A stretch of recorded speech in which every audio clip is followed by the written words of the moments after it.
filled with warmth and enthusiasm, just like you're talking to a friend.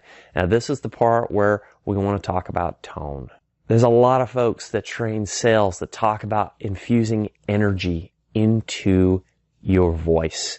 And I think that there's not enough time spent on what type of energy we're talking about. I've had countless salespeople come in and try and put on this fake cheerleader falsetto of, "Hey, how you doing?"